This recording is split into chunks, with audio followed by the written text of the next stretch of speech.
right, I'm going to get started. As you can see on the slide, my name's Anita Ghosh. I'm the CEO of a firm called Bridger.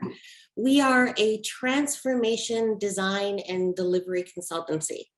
So we have specialized capabilities in all things related to transformation, right through the life cycle, starting with human-centered design and straight through to implementation and adoption. And you're going to hear a little bit about those capabilities today. So I'm going to go to the next slide and just do a little bit of a preamble on how I made a game time change on this presentation. So I had a chance to go to a number of the presentations yesterday and read through the questions that have come up through the app. And what really stood out for me is there's a lot of requests to understand more than the what of transformation, but how the work actually gets done.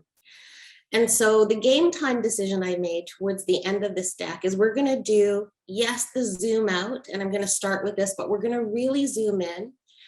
And when I talk about the 6 plays of human-centered transformation for financial services, in some of those cases, I'm going to give you very specific tools and frameworks that we apply to the work that we do for clients so that you have them as takeaways that you can apply when you head back to the office starting tomorrow. In that decision, I think we're going to be tight on time for questions. So here's what I'm going to ask. If you've got questions, please put them through the chat throughout the presentation. I'm going to make my best effort to watch as I'm speaking and make sure we hold the time. If not, I'm going to be at a meetup that my colleague JP Lacroix set up later today. My team will be there and we'll be happy to answer questions then. And all of you will be getting this presentation following the conference. And so all the tools will be there for you as a goodie bag to apply. And by all means, reach out to me personally. So let's start here. I know you've heard a lot of this in different presentations over the course of the last 2 days. Experience transformation is really hard to do. And when we look at the stats over how organizations have been performing on transformation, it's pretty startling. So 70% of large, complex, large-scale transformations are failing. But when you start to unpack what's actually happening underneath that, there are real questions of confidence at the leadership level around execution and the ability to bring the organization along, communicate objectives to employees, win hearts and minds, and all of that is resulting in $9 billion of transformation wastage. And so what's interesting about that is we look at those set of facts, those data points, and then you look to the right of the slide. There are examples of many organizations that are leading the front on human-centered innovation. And the reason they are is because they figured out that innovation is really about people and not just technology. And while that's true, COVID changed the game for everyone. And so I wanted to spend a minute to just talk about some really interesting examples of human-centered innovation that's emerged as a result of the pandemic that are not examples of things that were done as a result of the constraint of being in a low-touch economy, but they're examples of innovations that are really grounded in deep consumer insight. So the first one, Army, is a gym, a series of gyms across the US, and they were one of the first to take all of their fitness offerings and go virtual, and went out with a campaign around where athletes are built, and within the first month had 128,000 online subscribers. Allbirds, many of you know the story of Allbirds, already thinking about the integration of their retail distribution, their stores, and their digital. And so they were one of the originators of click and collect before it became as big as it is during the pandemic. But one of the things that they did very early on during the pandemic, when they had folks in the store who had all of this free capacity, they pivoted those folks to actually start taking video chats and providing advice to customers, while then transforming the stores to be fulfillment centers and pickup centers. The Bissell example on the bottom left is a fantastic example of deep, timely consumer insight. So what Bissell observed when the pandemic first hit in China is that people were buying a ton of disinfectant and sanitizing products. And they were seeing a slight decline in their mops. And so they started to observe what was going on, and what they understood is that customers didn't understand that they had mops within their product line that could actually disinfect. And so they pivoted quite quickly and actually built an online training platform for customers to teach them how to use those products. And they saw a 500% increase in the last year through doing that.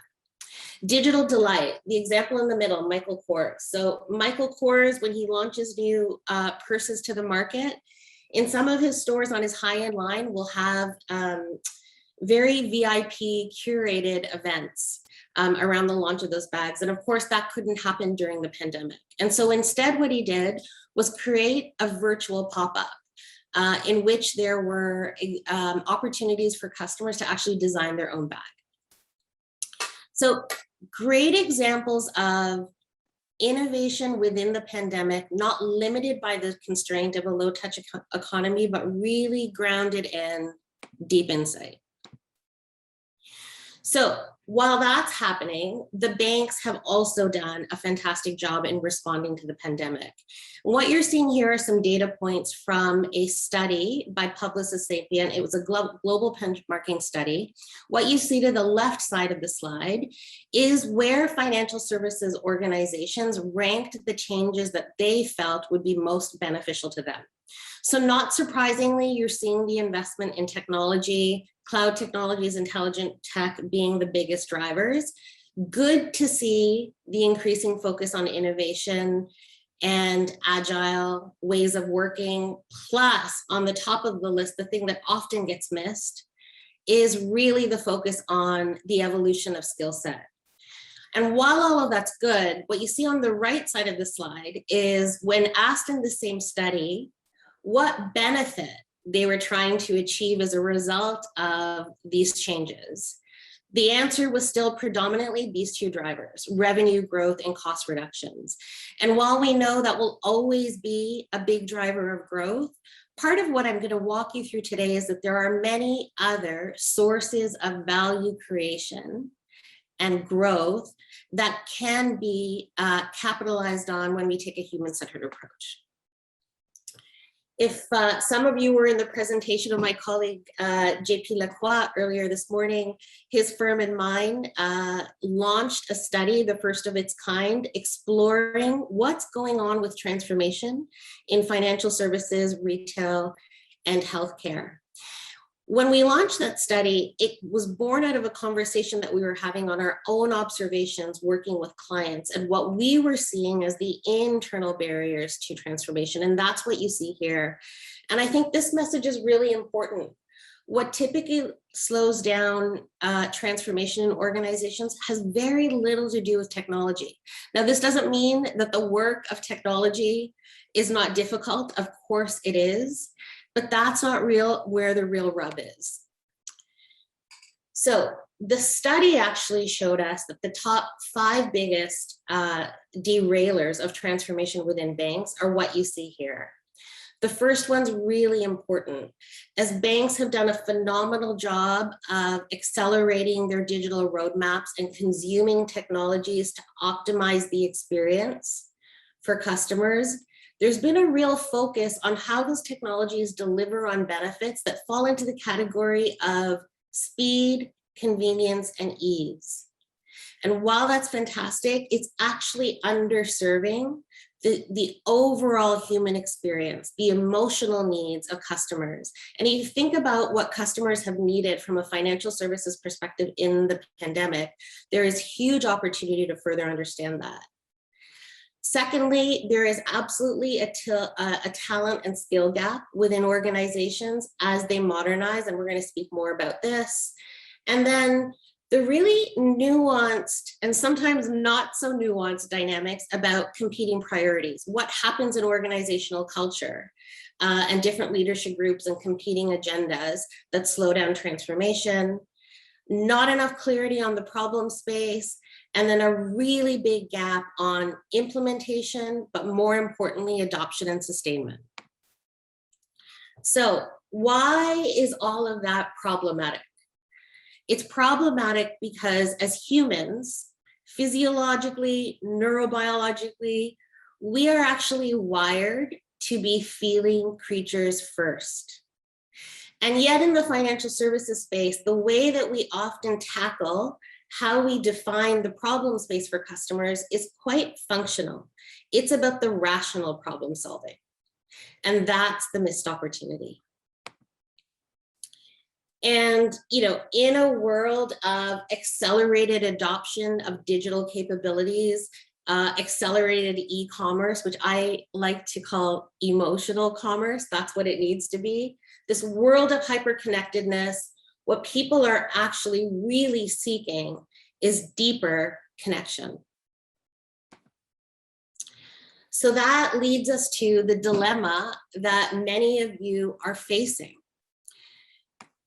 What you see here is a bit of a paraphrasing of some really prolific work by Clayton Christensen. Some of you may know him. He's a fantastic thought leader in the space of innovation.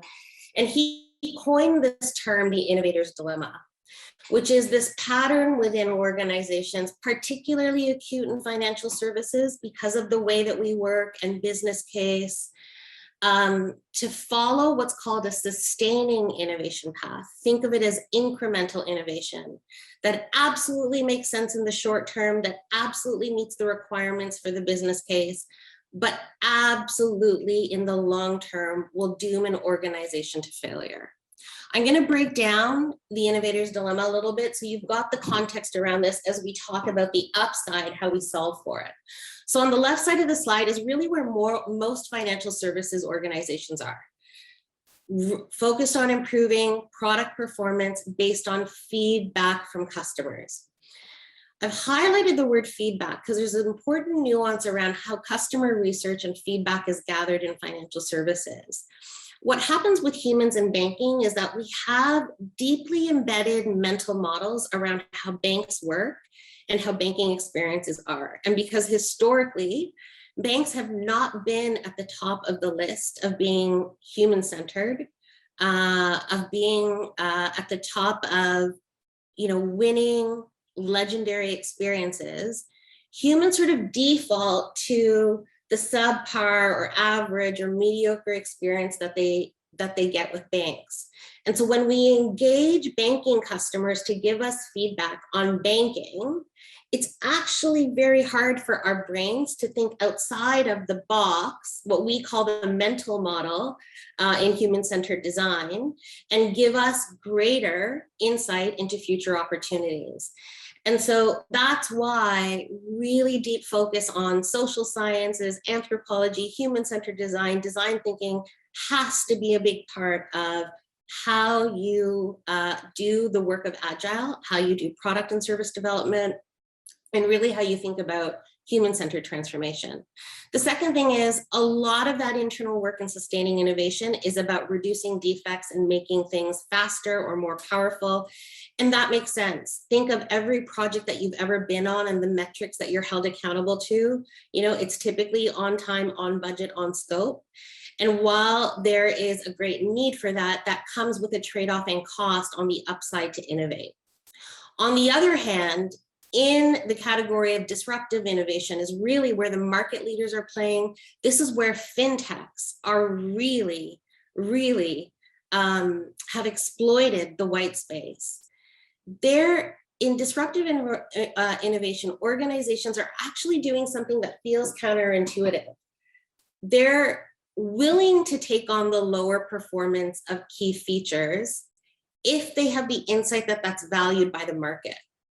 And then what they're doing is iterating, and that means, of course, more defects, sometimes less speed and power, but over time, that's what results to the disruption. And the way to think about the key difference between sustaining innovation and disruptive innovation is that sustaining innovation is all about current customer needs, and disruptive innovation is all about future customer needs. Why does all of this matter in the world of financial services? We can't evolve we run the risk of becoming irrelevant and not sustaining the growth that we've seen historically. So here's my first provocative slide of the day, if I haven't said anything provocative yet. This is really our point of view on human-centered transformation. This is the formula. II greater than EI. Your internal innovation must be greater than your external innovation. If you wish to successfully transform, meaning drive results, get impact, embed capabilities within your organization that drive real relevance and growth.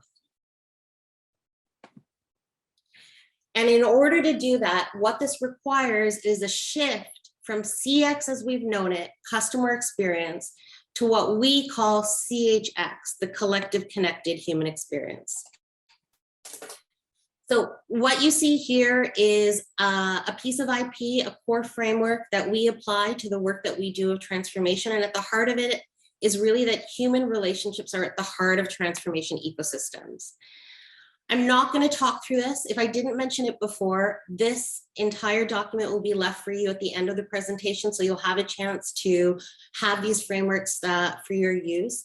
But what I want to call out here is the first core part of this model in the collective connected human experience is a real acknowledgement of all of the humans that sit within a transformation ecosystem, starting at the very top with the transformation leader, but then of course including employees, customers, network partners, and even the organization itself has an identity within the context of transformation. Often in the face of change, organizations have a new emerging identity. That might be one of fear, that might be one of resistance. In some organizations, that might be one of a real passion for growth. But something emerges when organizations are in transformation that is an internal disruption that has to be acknowledged. And that's why we've got all of these stakeholders within this ecosystem. What's important is wherever you see a circle intersecting in this framework, this is the important part. That is where the value gets created. The value gets created through bridging the silo systems and stakeholders for collective impact. And so when there's an intersect between employee and customer and co-creation is happening, there's great value in that. So here we go.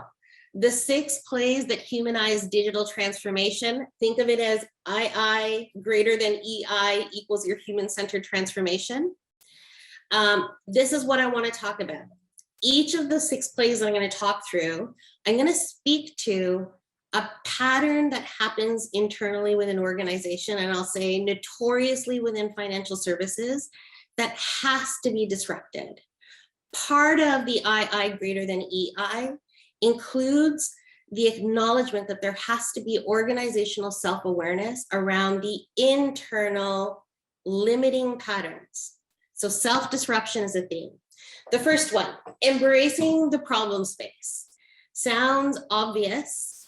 Yet I want you to think about all the projects that you've ever been on, big capital investment projects, where you got the call from finance that the project was funded, or the sponsor of the project got the call that the project was funded. Almost always what follows is a real rush to the solution, the gathering of business requirements, if you're in Agile, the development of stories. And really what we're saying is, in order to be human-centered in your transformation, in order to capitalize on those latent emotional needs that are unmet for banking customers, you've got to spend more time in the problem space. You've got to slow down the urge to rush to the solution and apply a model that we use across every project called the balanced breakthrough. It is the balance between what's desirable, viable, and feasible in your organization. And what we'll often do when we slow it down and spend time in the problem space, where we do research and gather themes and patterns and insights that then get generated into concepts, we'll run it through a matrix, what we call a DVF matrix, where we're starting to do some high order of magnitude assessment on, is this idea, this concept, this feature, this technology, this thing that we're going to consume on our roadmap, firstly, desirable to the end user? Then is it viable from a business perspective? And then of course, is it feasible from a tech or capability perspective? This sounds really obvious that this is what would be done. But the pattern within organizations is to move away from this perfectly balanced Venn diagram and actually have the viability and feasibility dimensions of that concept, that solution outweigh desirability. The next thing, co-creation is the name of the game for human-centered design transformation. I think co-creation has become sort of part of the vernacular in the last couple of years. I hear it all the time, and I think people are really starting to understand that it's important. What we want to say here is be really conscious of what you're calling co-creation and what it really means. We have a tendency in banking to leverage traditional forms of research to validate our own hypotheses. And there is value in that kind of research. It is important, but that's not what we're talking about when we talk about co-creation. And co-creation must be done with both your customers and your employees.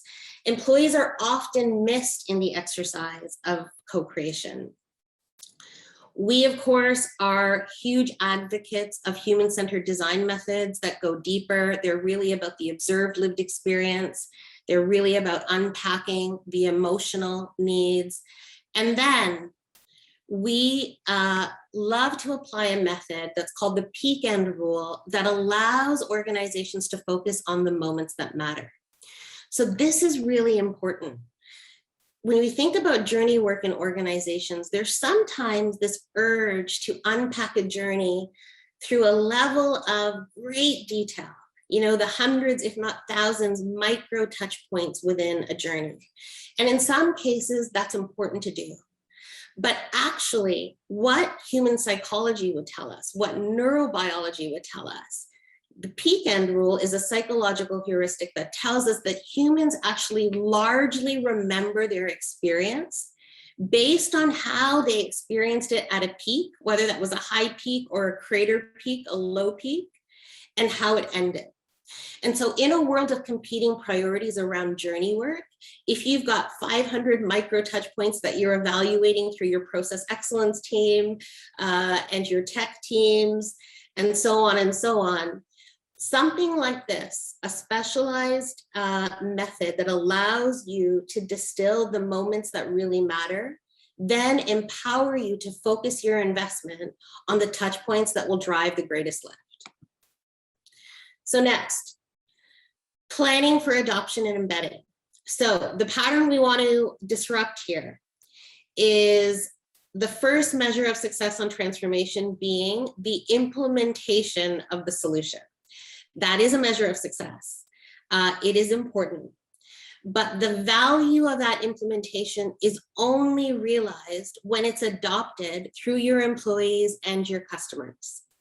The second pattern that we want to disrupt as it relates to adoption and embedding capabilities is using internal testing for bugs and fixes. So what we want you to do here is iteratively co-design with employees.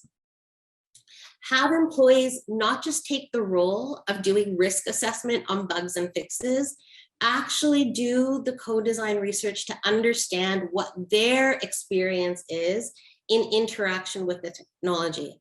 Keep in mind that everything that's happening to a customer on the other side of an interface, whether that's a person, a cell phone screen, a laptop, is having a domino effect behind that interface to all the humans within the organization that enable it. And that's often the work that gets missed. When we first started thinking about how to disrupt internally to get better results on transformation, we did our own human-centered design work with transformation leaders. And one of the things that we learned is there is huge packages of work that are actually really abstract and unworded and quite difficult and don't often sit in leaders' job descriptions that keep leaders up at night. And that's the work that drives adoption and embedding. So an example of that would be something we specialize in is something called workflow redesign. And so if a process looks like A today, but you've now instituted a new mobile app with some cool features and technology, likely the process internally in the organization will look differently. And there's a whole stream of work that needs to happen to operationalize that front-end innovation. The second thing we do, and here's an example of it that you'll get to keep, there's lots of empties on this, is we build maturity maps for every innovation capability. And so what an what a maturity map allows you to do is to map out over a number of years through the lens of people, process, and capability in the organization, what are the measures of progress? That includes defining things like how many core practitioners of that capability would you have? How many trained employees would you have? What would be the awareness and adoption metrics that you would need to build over 3 years? How would your operating model change as a result of the consumption of this new innovation or technology? And then on the bottom, there's this view on what the value drivers would be. And so what's interesting is if you just look at year one as an example, you'll notice that the customer impact bar graph is actually quite low, but the efficiency and speed bar graph is further along and the de-risking bar graph is further along. And part of why that's happening is when you do the work of human-centered transformation, spending more time in the problem space, talking to customers, iterating with employees on solutions, what we absolutely see through the data is that you see fewer change requests, you de-risk your investment, and teams actually work more effectively and efficiently. Those are value measures that are often left off the table in your business case, but are quite easy and powerful to monetize. And they're also great enablers of driving an innovation culture. Last thing, or not the last thing, the next thing, modernizing for people inside out and outside in. So what often happens in the work of innovation within financial services is that there's a disproportionate tendency to want to innovate from the center, the core of what you do, because it's the most stable. But that's exactly what sustaining innovation is. And so what we want you to do is continue to do that, but not disproportionately, to actually balance that and push yourself beyond the edges of your products and services and begin to innovate on the edge of what you do today. Now, there's customer edges. So customer edges may be, they have a set of products and services and ways that they interact with you today that can be reimagined. And then of course there are cultural edges. And this is really about the shift toward experimentation over stability. The last thing is we want you to see the soul of the organization. I'm gonna, just in the interest of time, we'll breeze through, but I wanna leave you with a really important concept called the third entity.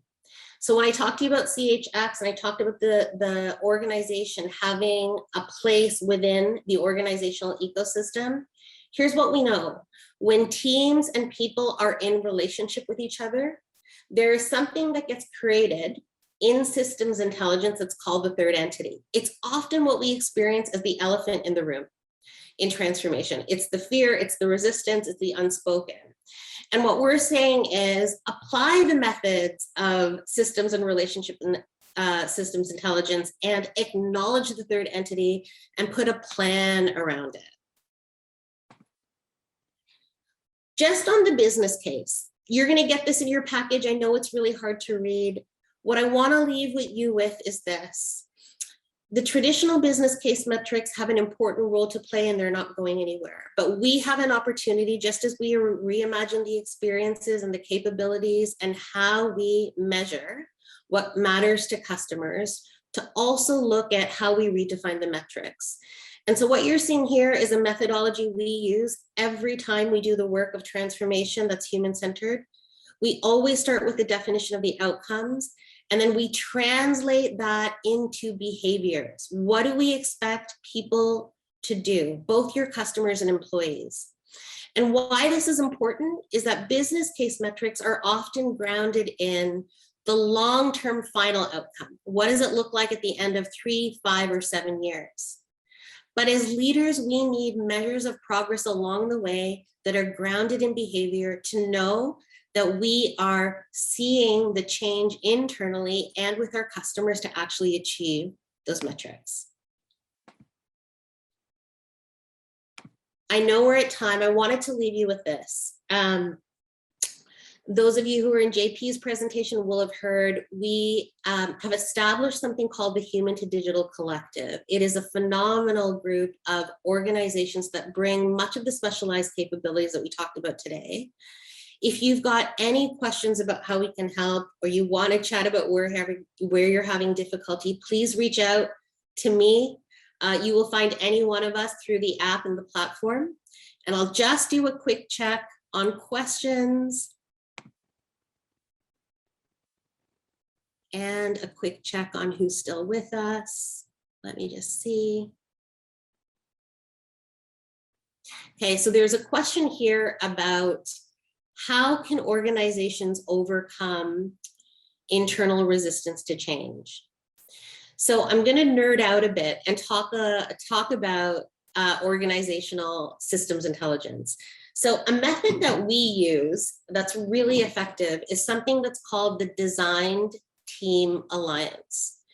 And what it does is bring teams together to actually co-create the shared responsibility and the shared culture within the face of that change. It sounds like a very obvious thing to do, but it's not often done.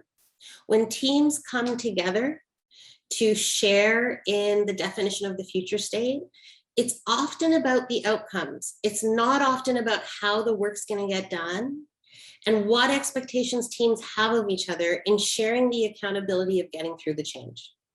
I will, in this presentation, actually leave an example of what we call the DTA, the Design Team Alliance, so you can start applying that to your teams after this week.